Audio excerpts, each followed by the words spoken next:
श्री कृष्णा भक्तों बोलो राधे राधे। भक्तों, आज हम यह बात करेंगे कि हमारे जीवन में हमारा सबसे बड़ा मित्र सहयोगी कौन है, जो हमेशा हमारे साथ रहता है, हमारा हमेशा साथ देता है, चाहे हम सुख में हो चाहे दुख में। तो भक्तों, हमारे शास्त्रों में ये लिखा हुआ है कि मनुष्य का, इंसान का सबसे बड़ा मित्र धैर्य है, धीरज है, संयम है। क्योंकि हम समझे तो हमारी सफलता का एकमात्र साधन धैर्य ही होता है। क्योंकि धैर्य से इंसान, मनुष्य हर प्रकार की सुख, शांति, वैभव, ऐश्वर्य आदि प्राप्त कर सकता है, प्रसिद्धि पा सकता है। इसलिए मनुष्य को हमेशा धैर्यवान होना चाहिए। हमारे महर्षि संत जन भी यही बात कहते हैं कि हमें हमारे जीवन में संयमित रहना चाहिए। अगर हम हमारे जीवन में संयमित रहेंगे तो हम बहुत कुछ प्राप्त कर सकते हैं। जैसे मान लो कभी आपका किसी से विवाद हो जाता है, तो विवाद की स्थिति में या तो हाथापाई हो जाती है। अगर हाथापाई हो जाती है तो बात बढ़ जाती है, और बात बढ़ने से बात बिगड़ती जाती है और बहुत सी बातें होने लगती है। मगर उस समय हम धैर्य रखे, धीरज रखे, संयमित हो जाए और उस चीज को समझे कि इस समय किसकी गलती है, उस गलती को समझकर निर्णय निकाले और धैर्यवान बने रहे, तो ये विवाद ही नहीं होगा। और विवाद नहीं होगा तो जो भी मनुष्य आपके करीब होगा तो वो एक बात कहेगा, नहीं वो इंसान बहुत ही धैर्यवान है, धीरज है, इतनी बातें हुई, इतना विवाद हुआ, मगर उसने उस समय धैर्य रखकर उस गलती का निर्णय निकाला, उस समस्या का निर्णय निकाला और निर्णय निकाल के उसका हल उसे प्राप्त हो गया। तो इसलिए हमेशा हमें धैर्यवान होना चाहिए। निराशा कभी नहीं आनी चाहिए हमारे जीवन में।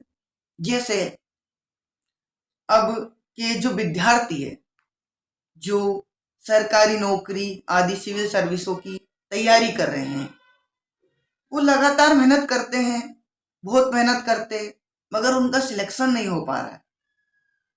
सिलेक्शन नहीं हो पा रहा है तो कई विद्यार्थी तो हार जाते हैं और हार के उस चीज को त्याग देते हैं और कुछ और ही कार्य करने लग जाते हैं। और कई कई बार तो कई विद्यार्थी हताश होकर सुसाइड जैसी, आत्महत्या जैसी चीजें भी कर लेते हैं। मगर मेरा उन सभी विद्यार्थियों से यही कहना है कि आप संयमित रहे, आप धैर्य रखें, आप जिस चीज की मेहनत कर रहे हैं, जिस चीज को पाना चाहते हैं, वो आपको अवश्य ही प्राप्त होगा।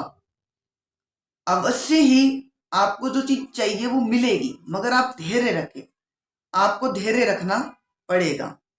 क्योंकि हमारे शास्त्रों में कहा गया है कि बहुत गई थोड़ी रही, बहुत गई थोड़ी रही, व्याकुल मन मत हो, धीरज सबका मित्र है, करी कमाई मत खो। कि जीवन में धीरज ही सबका सबसे बड़ा मित्र है। जो इंसान धीरज को धारण कर लेता है, धैर्य को धारण कर लेता है, वो जो चीज पाना चाहता है वो पा जाता है। जीवन में हर प्रकार की सुख, शांति, प्रसिद्धि प्राप्त कर लेता है। तो मेरा सभी विद्यार्थियों से, भक्तजनों से यही कहना है कि आप धैर्य रखें, समय अवश्य लगता है, मगर वो चीज आपको प्राप्त होगी। अगर आपको वो चीज प्राप्त भी नहीं होती है, आप मेहनत कर रहे हो, अगर वो चीज प्राप्त भी नहीं होती है, तो आपको ये मानना चाहिए, क्या पता हमारे लिए हमारे प्रभु ने इससे भी कुछ अच्छा लिखा हुआ है, जिससे हम चीज को पा नहीं पा रहे हैं। तो हताश नहीं होना चाहिए। हताश होने से, निराश होने से हम हमारे मन को दुर्बल कर लेते हैं, और दुर्बल करने पे बहुत सी ही नेगेटिविटी, नकारात्मक चीजें हमारे मन में आने लगती है। इसलिए धैर्यवान बनना चाहिए। हमारे शास्त्रों में, जैसे मनुस्मृति में,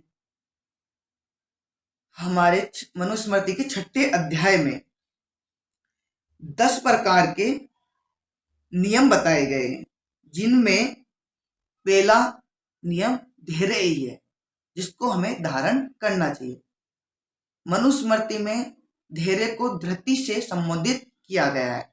धृति यानी धारण करने वाली, रोकने वाली। तो इसलिए हमें इस चीज का विशेष तौर पे ध्यान रखना चाहिए कि हमारे जीवन में चाहे दुख आए, रोग आए, चाहे कैसी भी स्थिति आए, क्योंकि रात होती है, दिन होता है, समय समय तो निकलता जाता है। तो इसलिए कैसा भी समय हो, हमें हताश नहीं होना चाहिए। जैसे कि हमारे शास्त्रों में लिखा हुआ है कि धैर्य धरो आगे बढ़ो, धैर्य धरो आगे बढ़ो, पूर्ण हो सब काम, उसी दिन ही फलते नहीं जिस दिन होते आम। कि धैर्य रखो तो आगे बढ़ जाओगे, आगे बढ़ोगे तो आपके जो भी काम है ना, वो सभी काम होंगे। जैसे कि आम का वृक्ष होता है, तो आम का जो पौधा होता है उसको हम बिना बोते हैं, तो वो उसी समय तो आम देना शुरू नहीं करता है। कुछ समय जब ऋतु आती है वो बढ़ जाता है, फिर ऋतु आती है, ऋतु आने के बाद में हमें आम प्राप्त होते हैं। तो इसी प्रकार आपने किसी भी चीज में बीज बो दिया है, अब वो धीरे धीरे पौधा होगा, पौधा बनने के बाद में वो वृक्ष बनेगा, वृक्ष बनने के बाद में भी जब ऋतु आएगी ना, जब ही वो चीज आपको प्राप्त होगी, जब ही वो आम, वो फल आपको प्राप्त होंगे। इसलिए आप सभी से यही प्रार्थना है कि आप आपके जीवन में धैर्य रखो। और हमारे जो भी भक्तजन हैं, उन सभी से मेरा यही कहना है कि आप अपने बच्चों पे ध्यान दो, और उनको देखो कि कहीं वो किसी चीज से निराश तो नहीं हो रहे। वो अपनी तरफ से तो मेहनत करते जा रहे, मगर उनका सिलेक्शन नहीं हो पा रहा है, तो वो हताश होने पर कोई नकारात्मक विचार तो उनके मन में आ नहीं रहा, जैसे आत्महत्या करना। तो उस चीज का विशेष तौर पे ध्यान दो, और अपने बच्चों को कहो कि बच्चों, कोई बात नहीं, अगर इस चीज में आपका सिलेक्शन नहीं हुआ, दोबारा मेहनत करना, क्या पता अगली बार हो जाए। तो ऐसे आप सभी से मेरी प्रार्थना है, सभी भक्तजनों से, कि आप आपके बच्चों पे विशेष तौर पे ध्यान दो, और जो भी संत जन है, भक्तजन है, वो सभी हमारे जीवन में जो भी उन्नति प्राप्त हो रही है, उस उन्नति प्राप्त का कारण सभी को बताए, कि जिससे वो सभी आपसे प्रेरित हुए। क्योंकि जो भी संतगण होते हैं, उनके पास बहुत से अच्छे अच्छे विचार होते हैं, और उन विचारों से वो हमारे समाज को आगे बढ़ा सकते हैं। तो आप सभी से प्रार्थना है भक्तजनों से कि संतों का साथ करे, जिससे कि आप सभी को जो भी नकारात्मक विचार आते हैं, उन नकारात्मक विचारों से एक दूरी बने, और आपके अंदर सकारात्मक विचार आए। जैसे कि आजकल विद्यार्थी हो चाहे कोई भी, मोबाइल है, मोबाइल में बहुत सी वीडियो आती है, बहुत सी वीडियो देखते रहते हैं। तो वो जैसा दृश्य देखते हैं ना, उनके मन में वैसा ही विचार आता है।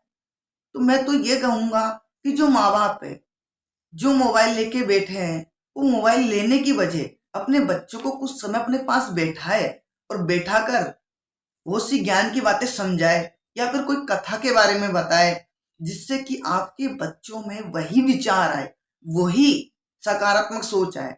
अगर बच्चा इंस्टाग्राम पे रील देख रहा है, बहुत सी अश्लील वीडियो आती है जिनको देख रहा है, तो उसके मन में उसी प्रकार के गंदे विचार आने लग जाते हैं और वो उसी प्रकार का बन जाता है।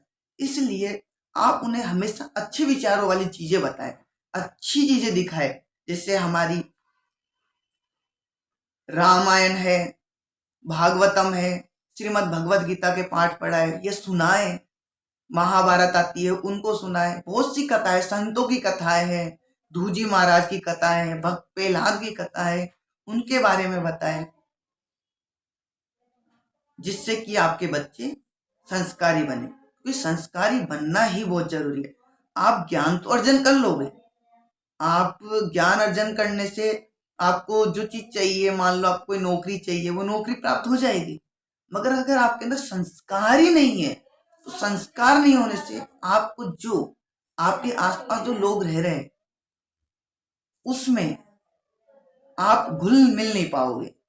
क्योंकि वो समझेंगे कि इनके पास ज्ञान तो है, मगर उनका जो बिहेवियर है, व्यवहार है, वो अच्छा नहीं है। इसलिए अहंकार को त्यागे, धैर्यवान बने, यही मेरी प्रार्थना है। बोलो राधे राधे। जय श्री कृष्ण।